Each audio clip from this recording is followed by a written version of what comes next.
Rolling.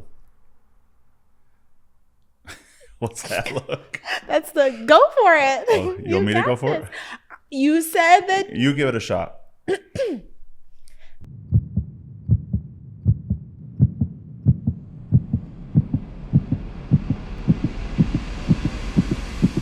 Hi, welcome to the Hope City Heartbeat with your hosts, Gina and Tyler. We're so glad that you joined us today, and we're going to jump right into it. Today, we're going to be just answering some questions so that you can get to know us a little bit more. We had great feedback on our podcast, Are We Normal People, where we just kind of talked and answered questions. And so we're going to run that back a little bit and just ask and answer some questions and just give each of you who want to, obviously you're watching, an opportunity to get to know us and get to know another side of us. And I'll have you know that I was reading a book last week, historic fiction, and the word plucky was in it. And I said, there you go. She literally took a picture of it and sent it out to the entire world. I was very proud of the fact that it was real. Thank you very much. We knew it was real. We looked it up, but I think it caught us all off guard. Who would have thought in all the episodes of the podcast we've done, you using the word plucky would be the number one takeaway for people, like people's favorite part.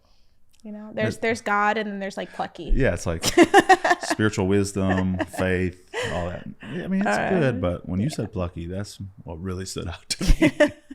What are our questions today? All right. I haven't really looked at them. Yeah, so this is going to be fun. All right. There's some serious, some funny. So it's going to be a mixed bag today. All right. I said bag like I'm from Wisconsin for bag. Sure. What's a bag? A mixed bag today. And so we're excited. Here we go.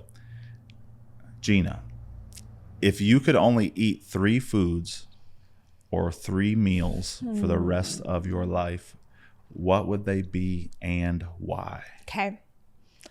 I'm just going to go ahead and let you know that this is going to be really upsetting to you. Like, you're going to be upset at my choices. And I want you to, all right. It is well with my touch and Lord. Okay. So I would probably pick some sort of like a Qdoba bowl, like some rice and beans, like Mexican type thing. Okay. I would probably pick. So that's one. Chicken. Because you can have chicken so many different ways. True. Like, is this like a particular thing? No, or it's like it can be a food or a meal. So like a Qdoba bowl would count. Okay. Even though it's lots of different ingredients. Mm-hmm. Okay, so chicken. A Mexican dish, but Qdoba bowl, is that what you're going with? Yeah. And then just chicken. Because you can do like fried chicken, you can do grilled chicken, you can do chicken wings, you can do all kinds of stuff. Okay. The last one would probably be peanut butter, because you could put peanut butter on a roach probably and it would taste okay if you're starving. You just sold my answer. I was gonna say like a protein shake, but I felt like it might disappoint you. No, what are your answers? No, I think that would be my answers. Because what if I don't have a blender on the... I've never said peanut butter before when we've talked about this around dinner tables. I changed my mind. I'm allowed to do that. Wow. What? Okay. Why? What would you say? I mean, I'm going to change mine then, because since you stole all my answers. Okay, change it. Pizza. Okay. For sure. Pizza, I could eat every day of my life. I mean, I think that's how you got to think about it. Is it healthy? No. Would I be...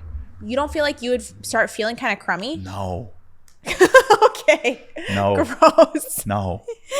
You can have pizza for breakfast. You can have pizza when it's cold. You don't even need to warm it up. I love pulling last night's pizza out of the fridge and just, little energy drink. I think and pizza. that it would like really start hurting your stomach because we had pizza yesterday. There was a lot of smells happening the rest of the day. That's a lie. The devil's a liar. Pizza, I think, and as we go through at least some of the funny questions, let us know whose side you're on here with the answers. I think pizza, for sure. What's your favorite pizza you've ever had? That's not one of the questions, but since I said pizza. I like...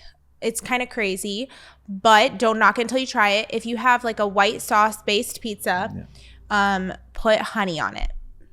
So good. And actually some places are doing that now. They do hot honey. Yeah. But we tried that one time, I think on our honeymoon in Paris, they did it. Yeah. And we were like, this is crazy. But now we always do it. Anytime we have some sort of a white pizza, honey. It's like the little salty, the little sweet. White sauce. Yes. Meatball. Yes. Fresh garlic, basil. Yeah. Maybe some goat cheese. Goat cheese, Ooh. honey drizzle. It's fire. All right, so pizza for sure. I'm gonna go with Every day. every day. I'm gonna go with a good cheeseburger. You are going is this like on a stranded island? Because you're gonna tear those stranded island toilets up. Because I don't want to be on that island with you. I'm just gonna say it right now. Take me out now, Lord. I didn't say with you. Okay, first of all, to put me on blast in front of the whole world, or the 3 people who watch this podcast, is wild. They probably know you and love you and understand. I mean, maybe it's from growing up in the Midwest and Wisconsin, but like a good cheeseburger, I'm talking about bacon, maybe a couple patties, maybe some American cheese. I'm getting hungry talking about it. Mm-hmm. Maybe Colby Jack cheese if you want to get crazy. Maybe a little sauteed onion. Yeah. Or caramelized onion. Maybe I've had burger with an egg on it. Fire. That pretzel bun? Pretzel bun or a sweet Hawaiian bun. Yeah, come on, With somebody. the Culver's one? What's the Culver's one? No. Okay. Yeah. And then, so pizza, burger, and then peanut butter is my answer that you stole. And I'm going to stick with it, I think. Didn't steal. I spoke first. Yeah, for sure. What's the next question? Okay. Let us know what your answers would be if you could only pick 3 things or 3 meals the rest of your life. All right. So like I said, some of these are funny, some are more serious. We've tried to kind of not do them in any order that way. So just go on the journey with us today. Gina, what's one interesting thing about your childhood that people don't know? Or maybe just talk about your childhood a little bit. That came up in some of the comments on Facebook and on YouTube that people wanted to know more about your childhood.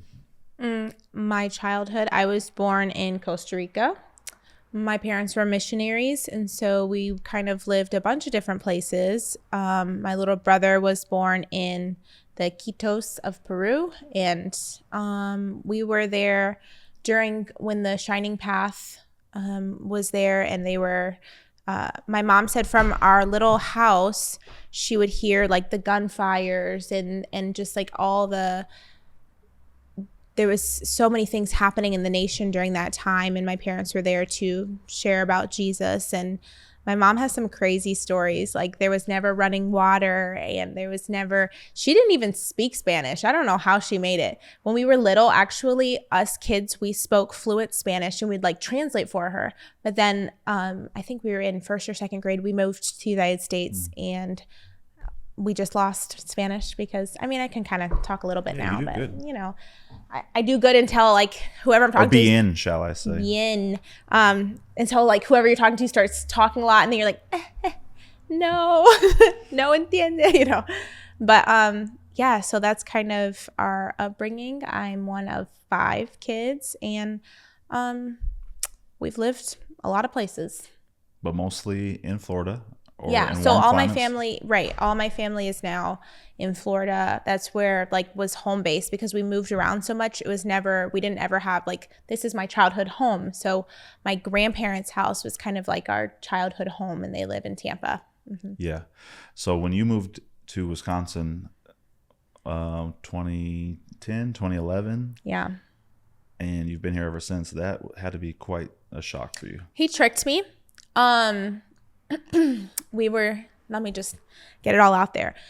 It's like a little therapy session. You're welcome. We were dating long distance, and so I knew about the cold, but I didn't know the extent of the cold. And that year when we were dating, I came up to visit at Christmas time, and it was like one of those years that it was like, what is it, El Nino or something, where it's like a warmer. Is that right? Where it's like a warmer climate that year. It was a very mild winter. It was a very mild winter. I mean, we went ice skating. I saw snow, but it wasn't like some of the winters that since I've been here.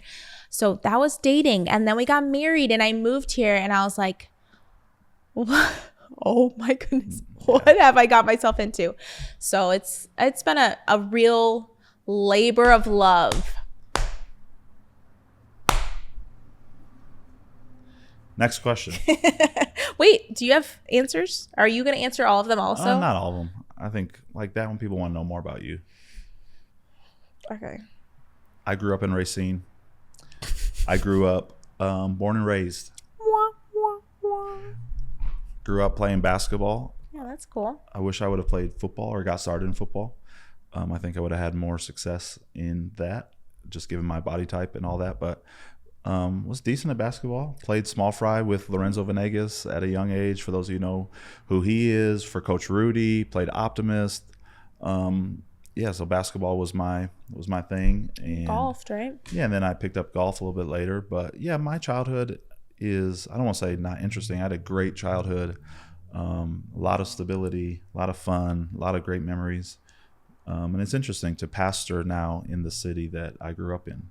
And I think I think the benefits outweigh the blessings are more than the curse. Just, and I use that very loosely, not a literal curse or curses, but yeah, I think it's interesting, and it's kind of a full circle. But I had a great childhood. I'm just glad that I'm not pastoring in the city that I grew up in, because I was reckless in high school and college, and praise the Lord for his redeeming grace. Easy now. Your hand is a lot bigger than my hand. You're going to break my shoulder. Yeah. All right. Next question. What's a moment in your life that really shaped who you are today? Can you think of a... Why don't you answer that one first? All right. I remember being in, of course, I'm not trying to be like super spiritual, but it really helped shape who I am. Being in a church service at 12 years old, there was a guest speaker. His name was Bishop Tudor Bismarck. And he asked for me to come forward and began to prophesy over my life. And that, for those who don't know, means kind of sharing God's perfect will with you, and what the future could be if you choose to partner with it. And basically called me into ministry, said one day you're going to be doing basically the things I am doing today. And so even though I had a season during college of trying to be a businessman and getting a business degree and all that, ultimately God closed every door except for ministry. And here I am today. And so I think looking back, there was many moments along the way, but that was one for sure that comes to mind of as a 12-year-old kind of knowing from that day on, like, this is probably how my life's going to end up. And it did. What about you? I think the question is a moment that shaped you, right? Yeah. I think mine was around 11 years old when my dad was going on a missions trip, and I wanted to go with him, and my mom was like, no, she's not going, she's too little. But I raised my own money, and I mean, this was a long time ago, and I think it was $2,000 to go, and we went to Sierra Leone, Africa, right after the Civil War. So if you've watched like Blood Diamonds or anything, that's exactly how it was. And it was a rough trip. It took 2 days to get there. We did helicopter. We did 8 hours through potholes where they dug out holes so that the rebel armies couldn't come and attack the villages. There was people without limbs, so many completely destitute. And I think it was during that trip that God put this desire in my heart to help people and to have compassion and to share about Jesus to everybody that I came in contact with, and just to feel so blessed with the life that he's given me, and that I could have been born at any time, at any place, and that we don't have any control over it. And that as much as I can with the life that I have, I want to give to others. That's beautiful. That's great. Isn't it interesting that, good or bad, a lot of who a person is in their adulthood is shaped on experiences from childhood or adolescence? I mean, we talk about that a lot.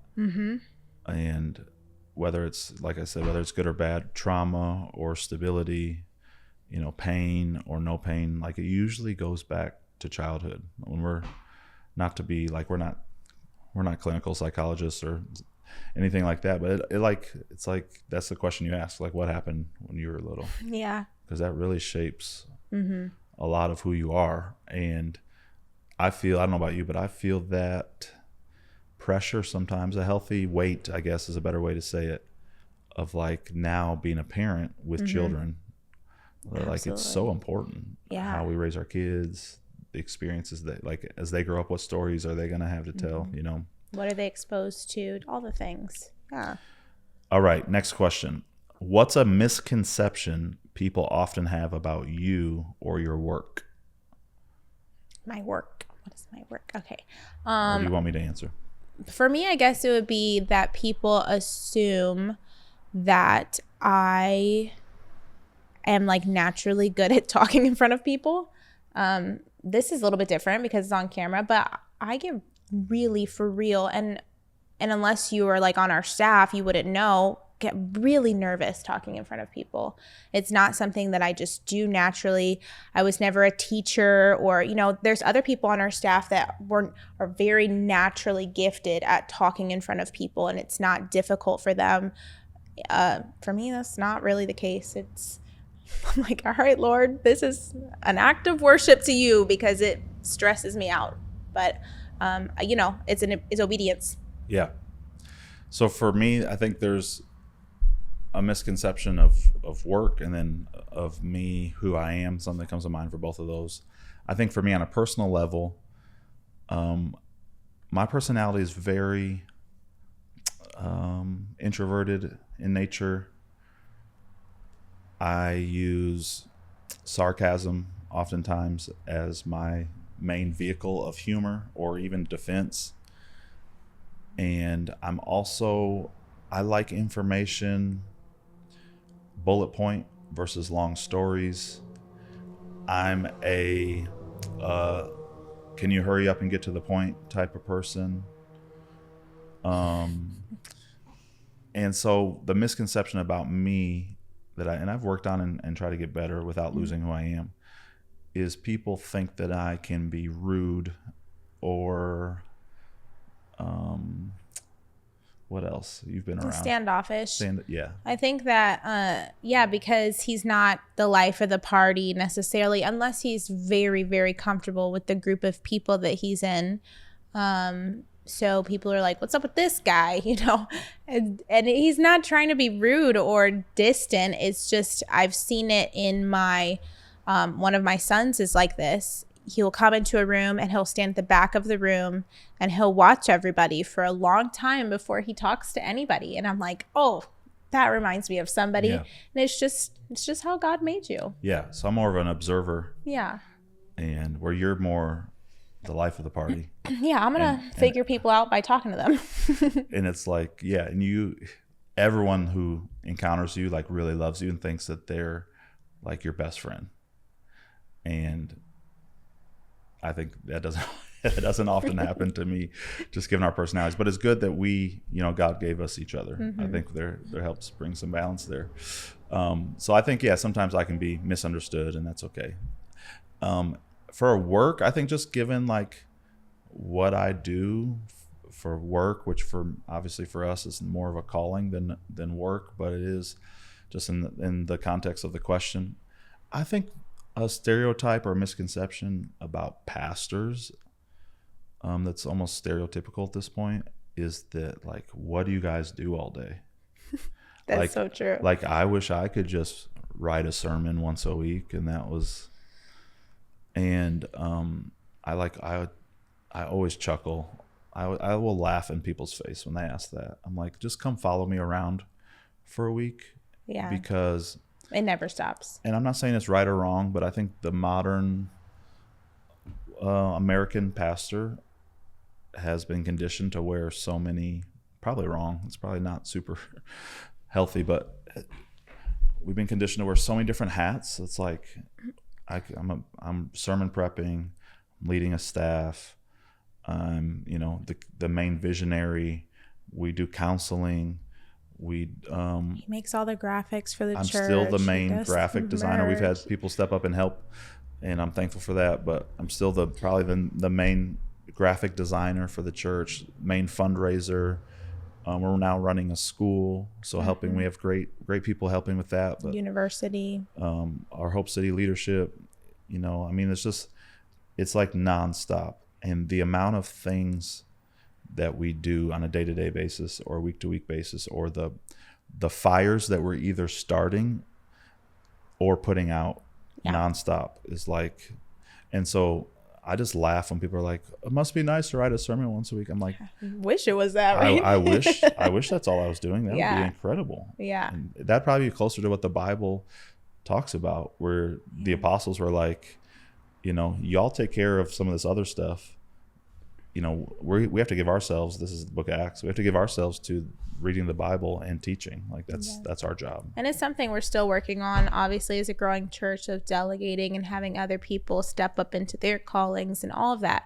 Because even like we just talked about how childhood is so important, we don't want to miss our kids' childhood and moments with them because we're so busy. Because we could honestly be at church 24/7 working on stuff. Yeah. We could. There's always something to do. There's always somebody who needs help. There's always somebody who needs, like, if we didn't turn our phones off, we would always be on phone calls with people, always. And so we have to, even in our own life, make firm boundaries, because otherwise our kids would only get the church version of us and not get mom and dad, and that's not fair to them. Yeah. So we're not complaining. No. Like it's part of the job and the call. But I think that's the misconception, that pastors just play golf all day, every day. And then, oh yeah, it's Sunday, I got to go do my job. And it's like, no, that's not how it goes down. All right, Gina, was there ever a time you felt like giving up, and what kept you going? Yeah, in high school, I had... It was really hard for me. I moved schools a lot. I really struggled, even with mental health and suicidal thoughts and all of that. And I wanted to give up. I wanted to quit. I wanted to be done. I did not have friends. I think I've mentioned in maybe a previous podcast, like, I would eat lunch in the school bathroom by myself in a stall, because I can't even imagine you doing that, like, now, Yeah, it's crazy. I know. But the truth is that so many people go through stuff that you never know what somebody's going through, just from external, how they look or how they seem or how they act. And so that's why you have to be kind to everybody. You never know what somebody's going through. And I struggled so much. But then I started my relationship for real with God, and I know it's cliche, but he really got me through. I remember being on the school bus and putting my little iPod in, the little iPod shuffle. Mm-hmm. Do you ever have one of those? Yeah. Listening to worship music and just starting to allow God to work in those parts of me. And even though it's like, I know high school is tough for a lot of people. And so if you're out there listening and in high school and kind of going through it, just hold on to Jesus. Just keep going. Don't give up. Don't lose hope, because there's so much more for you. God has so much in store for your life, and it's going to be incredible. So don't give up. Keep going.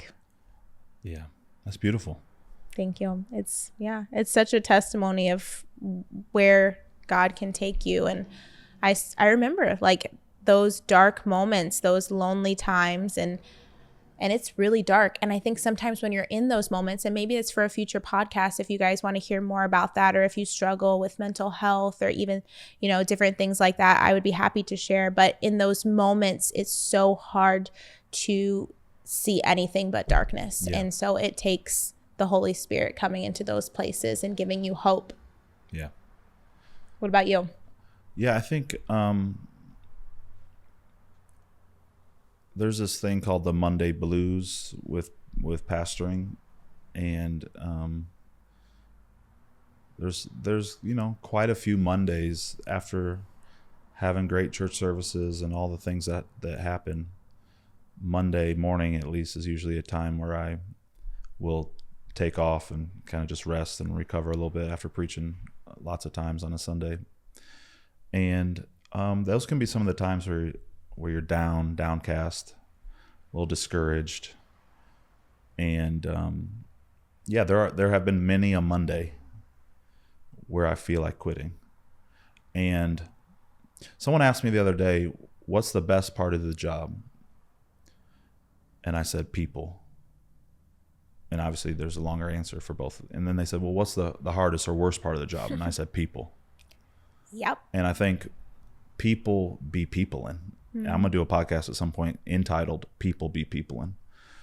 And I think some of the things that drain me as a pastor are when you like pour out everything you can, give the best advice you can, be there for people, show up for people, pray for people, give to people, and then they end up just walking all over you, walk out of your life, or not listen to the advice you give and do the complete opposite, and you know how that's going to end up. And so I think sometimes, there's been lots of times where I wanted to, like, I'm just being transparent, where I've asked myself, like many people in ministry have, like, am I even making a difference?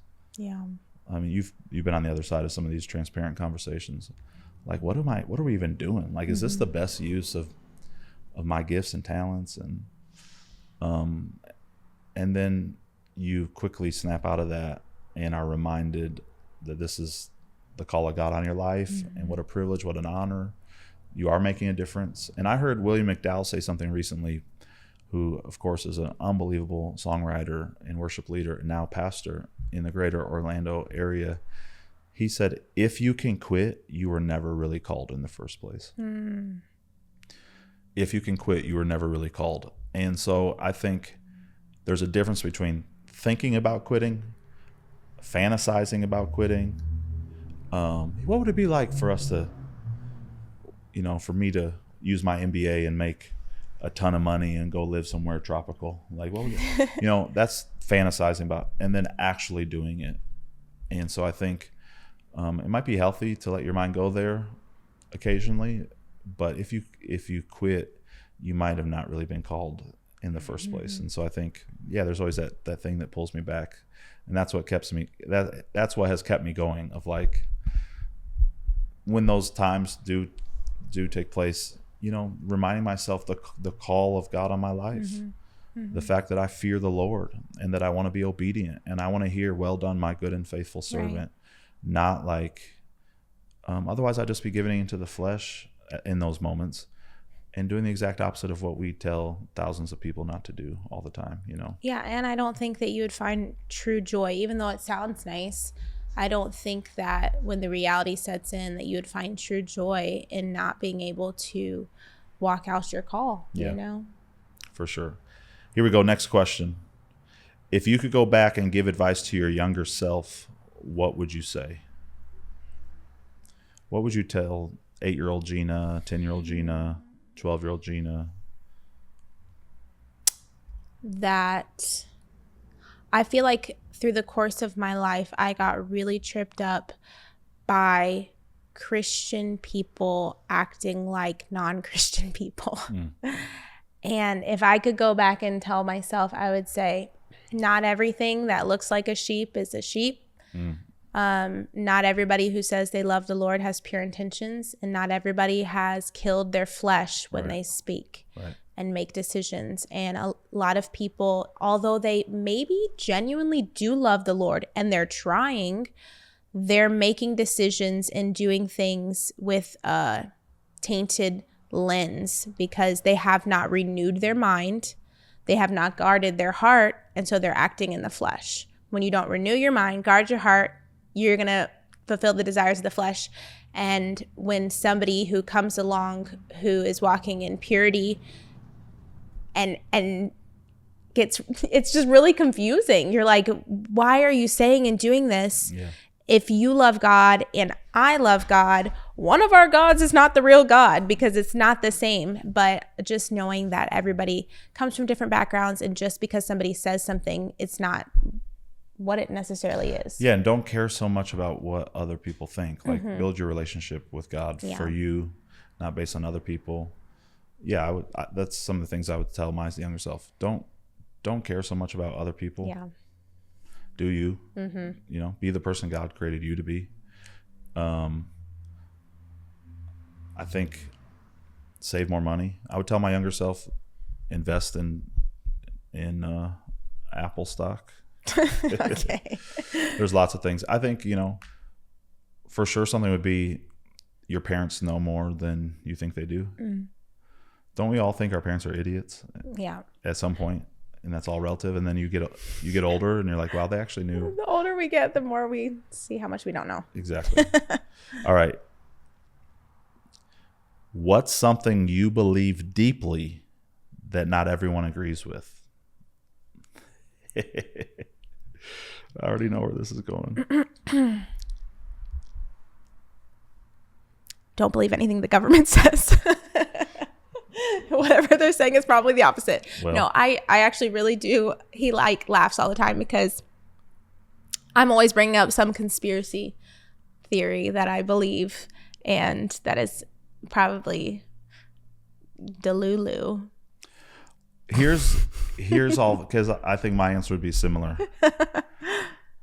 Here's all I can say, and I want to say it in the most politically correct manner as possible. The past few years have taught us that nothing would surprise me at this point. Mm-hmm. So I'm not saying I do believe in all the conspiracies, but if conspiracies were proven true, it wouldn't surprise me. Which a lot of them have. I'm just saying, follow the money. Always follow the money. The love of money is the root of all evil. The love of money is why a lot of people, companies, places. Yeah, let's stir up the chat here for a little bit. One that's, I think, safe to talk about is we are both pretty convinced. Oh no, what are you gonna say? That we did not go to the moon. Well, Katy Perry would say otherwise, right? Well, she's very trustworthy. We all know that. And if we did, that's great. I just have questions like, why can we not go back? Why haven't we gone back? Why did they lose all the artifacts? Why is the flag waving when there's no wind? How do they have better video footage than they even have now? Out of all the things to do, they hit golf balls. Why, when Buzz Aldrin was starting to talk about it, they shut him down every single time? Yeah. There's just a lot of questions. So did we go to the moon? I'm not sure. But like, once again, if you told me we did not go to the moon, I'd be like, well, I could see that. I know. I'm not going to lie. I kind of feel bad for our kids' teachers because they ask us stuff and I'm like, question everything. Don't trust anybody. Question everything. And so now they're questioning everything. And so shout out to the legacy teachers. I'm really sorry. For sure. Yeah. But isn't that how you learn? By questioning? Yeah. It's like, that's literally the scientific method. Yeah. Is to come up with a hypothesis. Like somewhere along the way in the past 5 years, we were not allowed to ask any more questions. Yeah. And I think when they're telling you don't ask questions, that's probably something you need to ask more questions about. Mm-hmm. Yeah. Mm-hmm. So we'll move on before I continue. Yeah. Off the edge.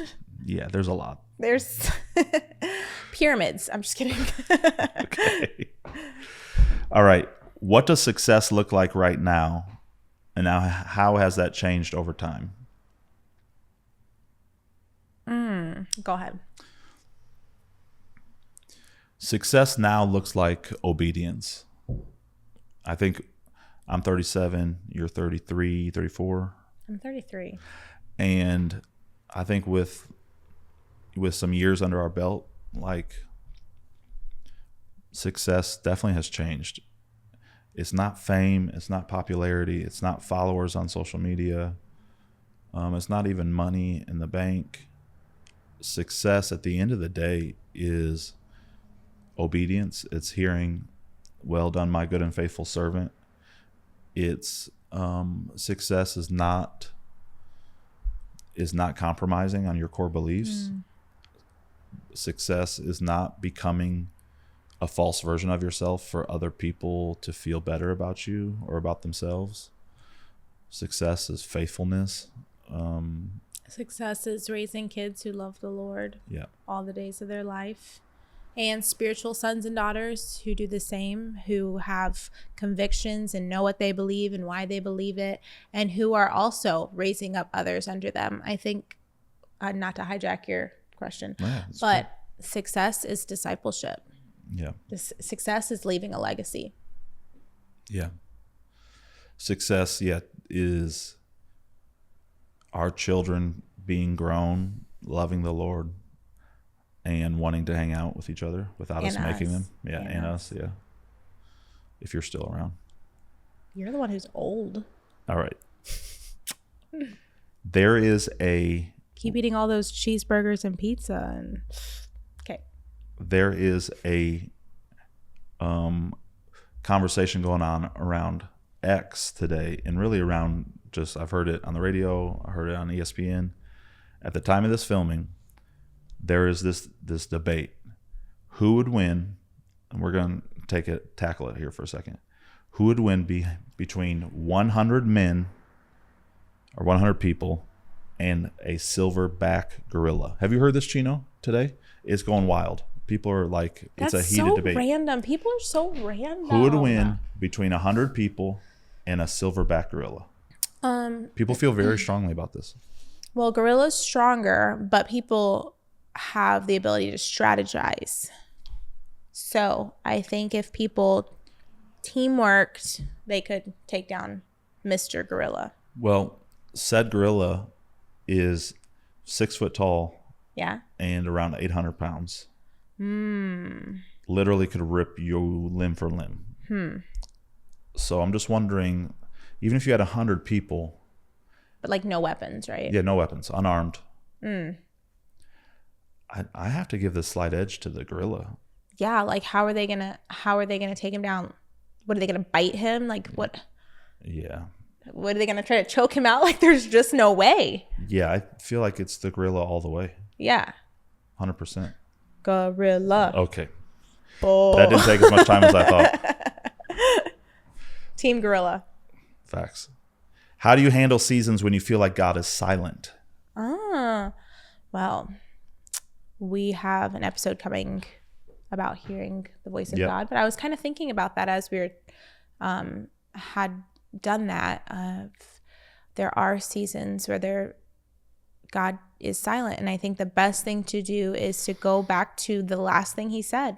What was the last thing he said to you? Did you obey? And sometimes you can't move forward until you finish the last season well. Yeah. That's great. Yeah.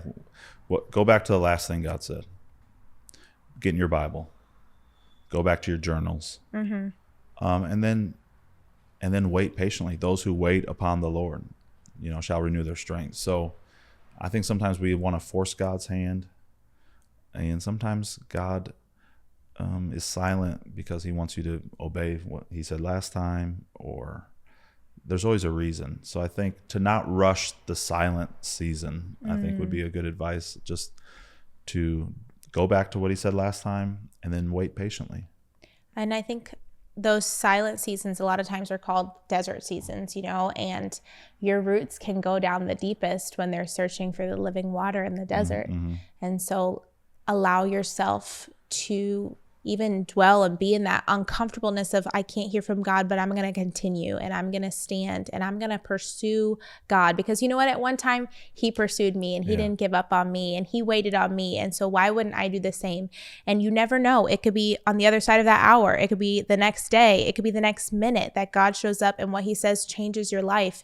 And so you just keep going. Amen. Amen. What's one fashion trend you followed or tried at some point in your life that we're gonna have to send Chino the pictures that makes you ask yourself, what in the world was I thinking? Yeah. I'll start. Please do. I remember it like it was yesterday. Do you remember, Chino, Jinko jeans? Okay. Do you remember Jinko jeans? No, I was thinking of something else. Okay, terrible fashion choice you made. I'll get there, I think. Jinko jeans, we're going to show a picture. Took bell bottoms and made the bell bottoms even bigger. They had to be 4 foot round, the leg holes. What? And then it went all the way up. So it literally looked like you were standing in like 2 cylinders of fabric. It was absolute, like when you walked, it like swooshed around. Tornado. Yeah, it was out of control. And for some reason, they were very popular. I remember I was in 8th grade, so whatever that year that was. And It was so popular to have Jinko jeans. I don't think I ever got a pair because they were super expensive. At least that's what my parents told me. Or maybe I was just too chubby to fit them. I'm not sure. Because I wore, going back to childhood, I wore Arizona brand Husky size jeans. Did you know we got them at JCPenney? Do you know that they had a size literally called Husky? And that just kind of was like a nicer way of saying like you're fat, I think. And that's what I wore. That was my size, and probably still my size.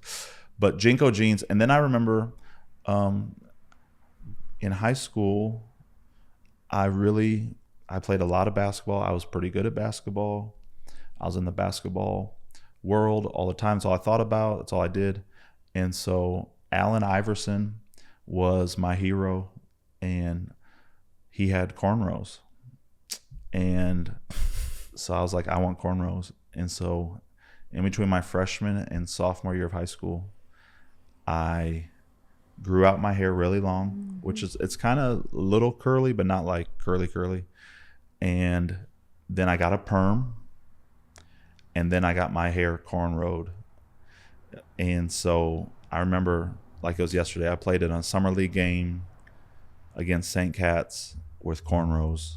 And when I walked in the gym, I still remember some of the looks I got for that fashion choice, that hair choice. Sure you did. Those are two of mine. I mean, I have a lot more probably. I had another one of yours that I just want to sprinkle in there. Sprinkle it in. How about when you wore those glasses? For some reason, these glasses became really cool. You know, like they look like just live in your mom's basement, weirdo on your computer all day glasses. I don't think I have the right face for it. I think it like looks better on like. You wore them for like 2 years. I looked like Jeffrey Dahmer is who I looked like. You kind of look like you might have a little dagger in your back pocket, ready to shank somebody. How about you? Okay. Geez. I'm sure you weren't perfect with your fashion. I mean, You are now, but not back then. I did all the typical 90s stuff. Didn't you have a goth phase? I did, like, for sure. Oh, I was just telling Remy about this the other day. I even did it in the mirror. Okay. I said, when I was in high school, we used to have bangs like this. And we would swish it to the side. She said, that's not true. I said, I promise you, it's true. Oh, Lord. She said, you have to find a picture. I don't even know if I have a picture. I think I deleted them all. But we would all do this, and we'd... Do you remember that time? You have sisters my age. Yeah, probably. And then, like, the choker phase. Woo. Blue eyeshadow. Like, all the things. And you know what makes me very angry? What? I see these like little high schoolers now, except they don't look like little high schoolers. They literally look like they just stepped out of a fashion magazine. They are out here looking like full grown women. They are not having any fashion faux pas. Is that the word? Faux pas. And I just want to tell the mothers of these teenagers, like, you are messing up these character building lessons. Opportunities. Let them have some fashion mistakes. I'm just kidding. Y'all look beautiful, looking just fabulous, just at 16 years old. And I didn't get that. I don't know. My mom let me just kind of wear whatever. It was wild. I just have so many visuals going on right now. Well, we should see if we can find some pictures. Do you remember the tall tee phase?